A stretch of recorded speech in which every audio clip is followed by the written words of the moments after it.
for you is, what is life design coaching?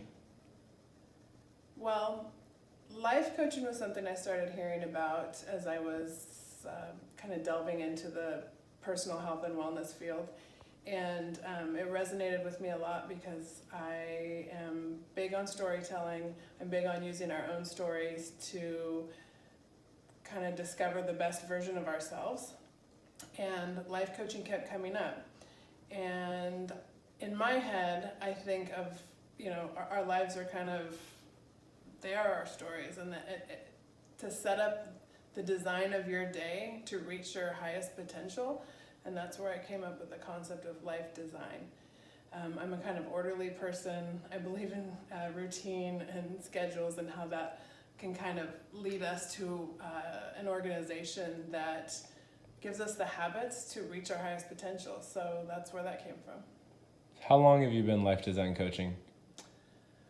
Really, as a lifestyle for a very long time. As a life coach per se, less than a year.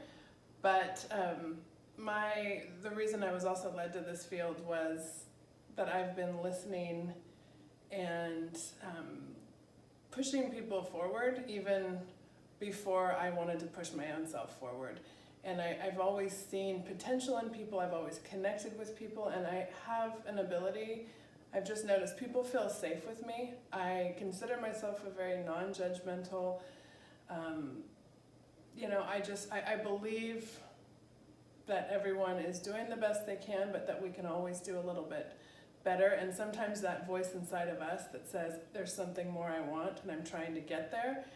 And sometimes we don't know how to get there, or we really haven't shaken loose all of the solutions. And I think that's what a good life coach does, is just gives the client a space to look at their own solutions to problems, and maybe if I can ask a few key questions that help you realize what that solution is. That's life coaching. It's not me telling you what to do or me listening to your problems and then trying to figure that out for you. I do believe we are our best, we are our own saviors basically, and sometimes you just need another ear or another eye on the problem, and then the problem becomes the challenge, and then the challenge becomes the growth. So what subjects do you cover with your clients?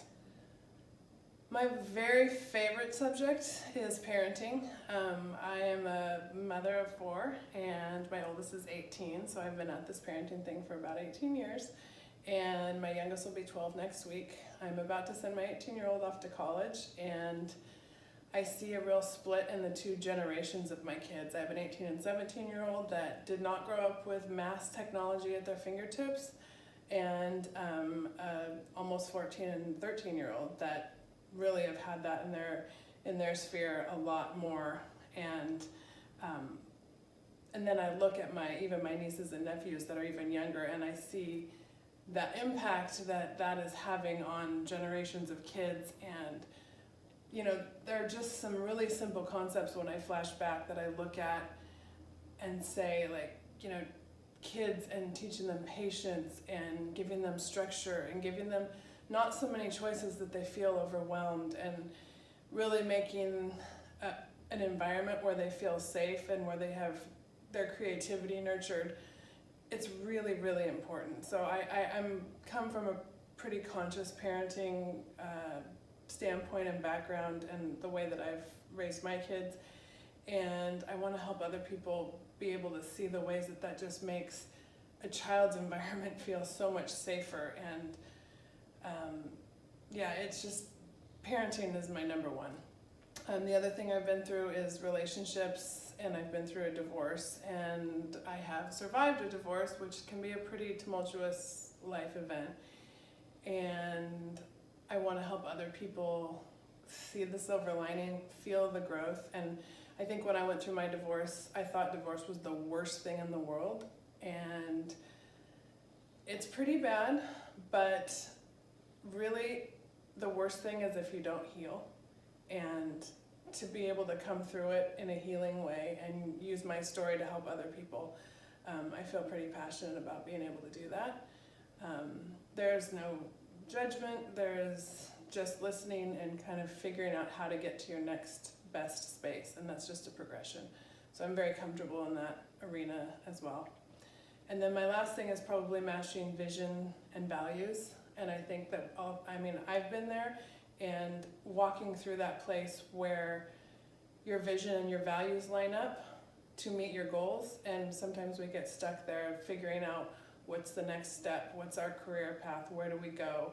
And I think when our vision and our values are aligned, that's when we see our highest growth. So I like to help people do that as well. So what avenues could we take if we wanted to be life coached by you? The best place to go is my website, theoptimistjournal.com, and there's a tab that says Life Design Coaching. If you click that, you will get to a questionnaire. It just asks you a few questions, maybe about why you want to be coached, what you're interested in. There are different packages. There is even a free 25-minute session with me to see if it's the right fit. And just all of my information, there's some more writing on my Outlook. You'll find my blog there. Pretty much the Optimist Journal gives you my outlook on life, and I'm just really passionate about using my own story to help other people the way it's helped me. So, Any final words for your new clients? I think it would be just don't be scared, and if you're scared, do it anyway. There is such freedom in pushing yourself forward and finding that place where you can share what you're going through in a non-judgmental place with someone that can just listen and help you see what you're going through in a different light, and find that way forward that just pushes forth the best version of you. I mean, I believe we can all get there. I'm trying to do it every day, and I'd love to help other people do the same thing.